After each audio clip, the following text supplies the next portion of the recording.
Oi, gente! Aqui é a Fernanda, do Leituras e Devaneios. Eu vim aqui agradecer a todos os meus seguidores, as pessoas que acompanham o meu trabalho aqui na internet.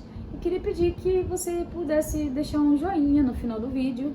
E se você não é inscrito no nosso canal, inscreva-se, ativa o sininho para você receber todas as nossas novidades.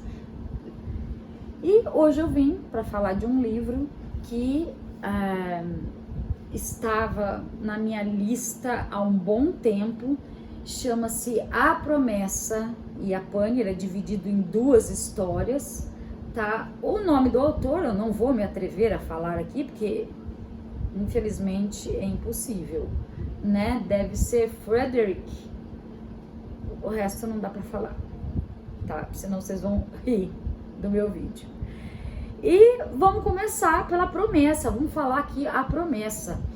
Esse livro é um livro que instiga a gente a pensar em certos, às vezes, julgamentos que a gente faz quando a gente se vê numa situação. E às vezes é assim, a gente vê uma situação, né, que acontece ou fica sabendo, a gente tira as deduções, a gente, eu acho isso, eu acho aquilo, e muitas vezes tudo que a gente acha é tudo não existe, que a verdade da história é outra, o julgamento final dela, o desenrolar de tudo é totalmente diferente. Então é um livro que faz nas duas situações, tanto na promessa quanto na pane, faz a gente fazer uma reflexão sobre as nossas opiniões quando a gente vê alguma coisa, alguma notícia, alguma coisa na internet ou na televisão, né? E a gente vê aí que a fake news é muito mais antigo do que a gente sabia, né? Só que mesmo sem tendo internet, né? Nós que somos um pouquinho mais experientes na vida, né? Somos da geração que eu sou da geração que viveu sem internet, e eu nunca tinha parado para pensar que realmente hoje a gente fala tanto em fake news, só que a gente já tinha fake news, só que era o boca a boca, né? Fulano contava para ciclano, que ia passando para outro, passando, quando você via, a gente acreditava numa história que, se você fosse lá na fonte, lá com quem estava envolvido, o que chegava pra gente era totalmente diferente daquilo que realmente aconteceu. Então, para vocês que acham que fake news é algo novo, não é. Infelizmente, é a nossa bela e antiga fofoca, ou estudo do comportamento alheio, como já diria um dos meus alunos. Então vamos lá. A Promessa é uma história que acontece em Zurique, na Suíça. Nós temos aqui um caixeiro viajante, ele chama Van Goten, essa pronúncia, né, que o Google deu. Ele é um caixeiro viajante e a história começa assim muito bonita, ele descrevendo a paisagem onde ele está passando, vai falando das montanhas, daí ele vai chegando na cidadezinha e tudo vai ficando bonito, tudo muito belo, e ele chega bem próximo da cidade, mas ainda nessa estradinha de terra, que aqui fala que passa próximo a uma floresta, ele encontra o corpo de uma menina, né, que foi assassinada, uma menina até de 14 anos, e ele chega na cidade e comenta, né, chega lá e vai procurar as autoridades para comunicar aquilo que ele encontrou, né. Aí eles já estavam procurando a menina, essa menina estava desaparecida há alguns dias, e a polícia vai até lá, tira foto do corpo e tal, né, toma todas as providências, comunica a família e tal, e na hora de colher o depoimento desse caixeiro viajante, eles descobrem que ele, no passado, ele respondeu um processo onde ele havia abusado de uma menina, né? Então, automaticamente, todo mundo passa a ter certeza, a polícia, a cidade, todo mundo passa a ter certeza que ele é o principal e único suspeito. Porque se ele fez algo assim lá, por que agora ele não poderia ter feito? Que a menina foi... tem todas as evidências, né? Durante o exame que a polícia faz, a menina foi violentada e morta. Então, ele é o único suspeito, todo mundo tem certeza, e ele nega o tempo todo que ele tenha feito isso. E um dos investigadores da polícia começa a achar que algo estranho tá ali. E ele começa a investigar. Só que aí a polícia local, que é uma cidadezinha muito pequena, seria um lugarejo, né? Eles meio que descartam ele. Ele já estava perto de se aposentar, eles aposentam ele para que o caso se dê por encerrado.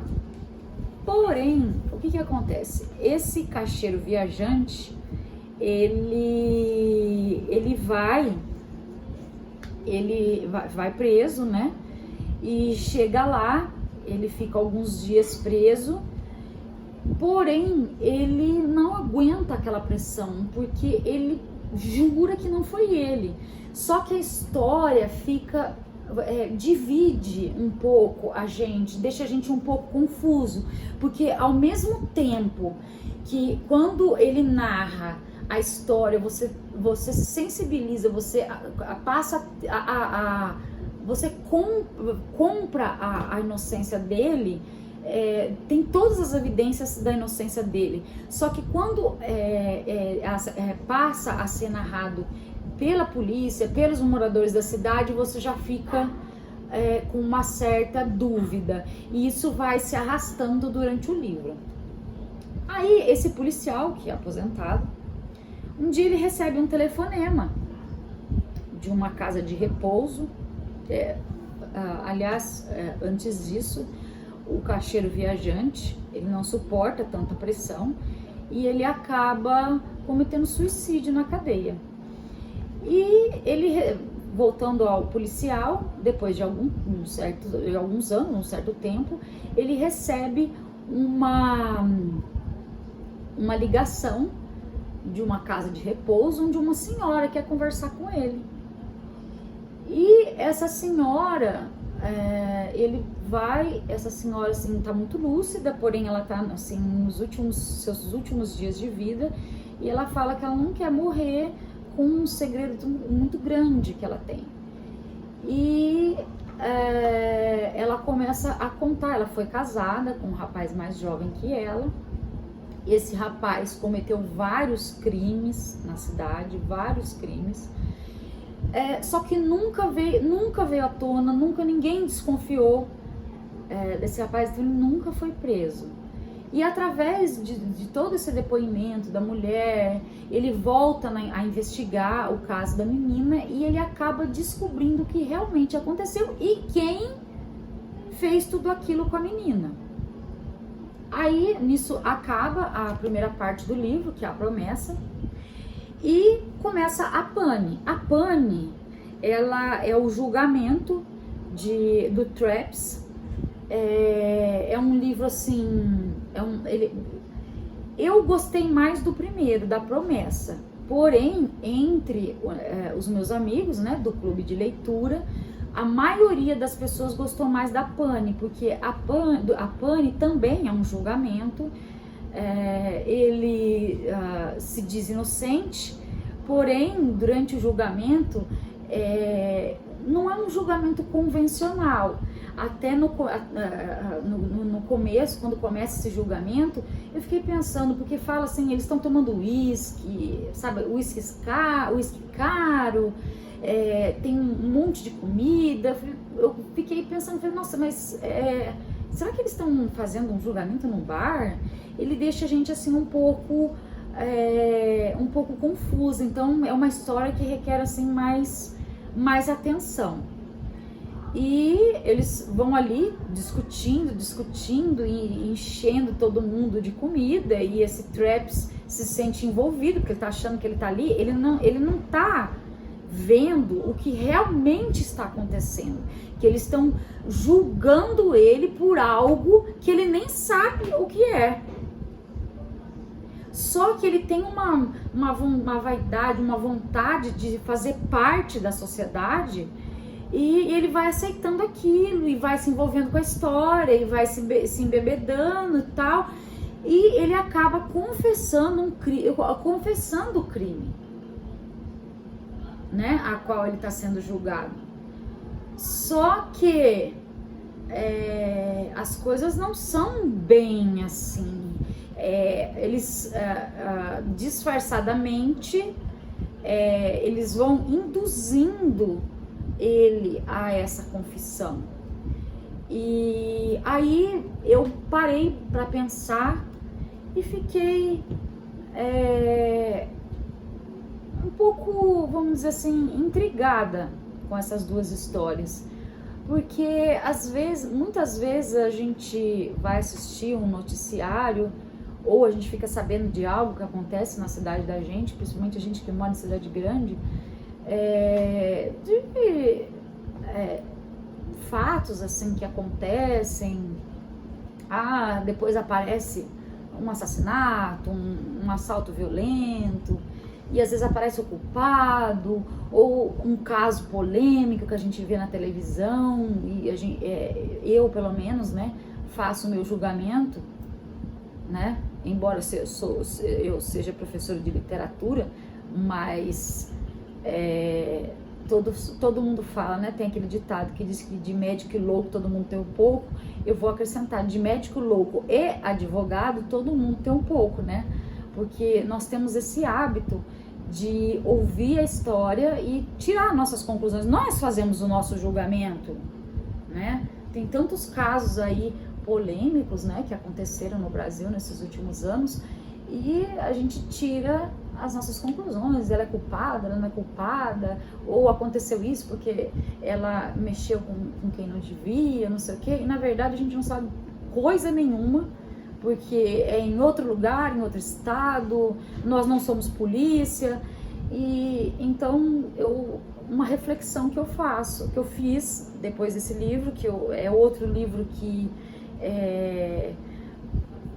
me fez parar para pensar, para refletir muito sobre as coisas, que eu acho assim que a leitura, além de ser algo prazeroso, é gostoso você conviver aqueles dias ali com os personagens da história.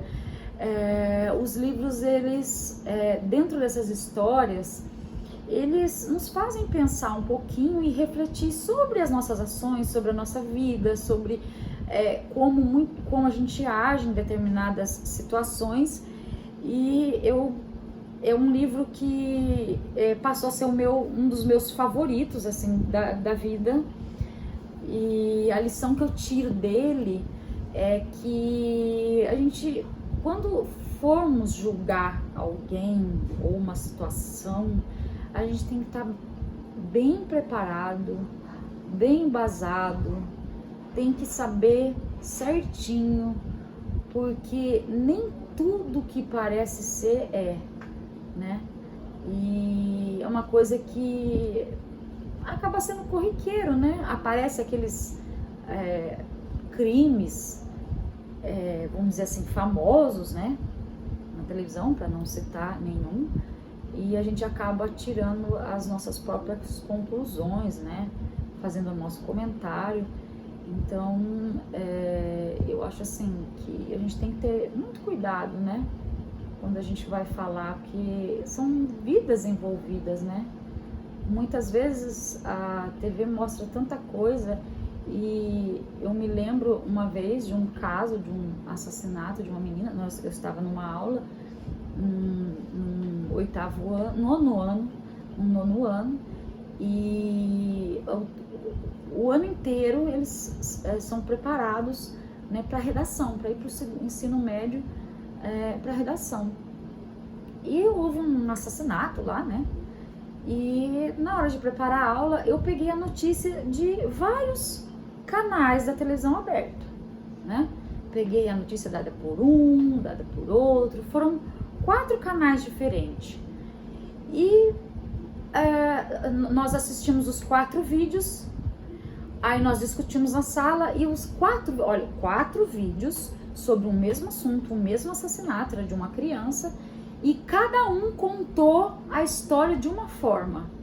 Então eu acho que esse livro aqui me fez pensar nisso, que às vezes, por mais que as evidências estão ali na nossa cara, vamos pensar um pouquinho e duvidar, porque às vezes a gente acaba julgando, e hoje em dia a internet é tão implacável, né? Eu mesmo já me vi em situação de, por exemplo, deixar de comprar num determinado estabelecimento comercial por uma situação de racismo que houve, que repercutiu no Brasil inteiro. Então a gente tem que sempre, nesse caso, né, em específico, tem vídeo, não tem como discutir que as conclusões que todo mundo tirou não sejam verídicas, mas a gente tem que tomar um certo cuidado quando a gente vai, até mesmo dentro da nossa família, formar uma opinião ou julgar alguém, mesmo que seja só no pensamento. A gente tem que pensar um pouquinho que nem sempre as coisas são aquilo que elas parecem ser. E é isso daí. Eu deixo de coração a recomendação desse livro para vocês. É um livro incrível. Ele saiu primeiro na TAG Curadoria. Então muitas pessoas, se você for assinante da TAG, procura aí nas suas caixinhas de uns 2 anos atrás, com certeza você vai encontrar A Promessa Pane. Quem me indicou, leu pela TAG, e eu comprei o livro hoje, né, com essa capa, né? Eu comprei o livro, e quando a pessoa me falou assim, passou a ser meu livro favorito da vida, e eu fiquei pensando, eu falei, será? E hoje eu tenho que dar o braço a torcer, que realmente é um livro que passa a habitar aí a nossa lista de favoritos. E é isso aí, gente, muito obrigado pela sua companhia, e por hoje é só, até a próxima.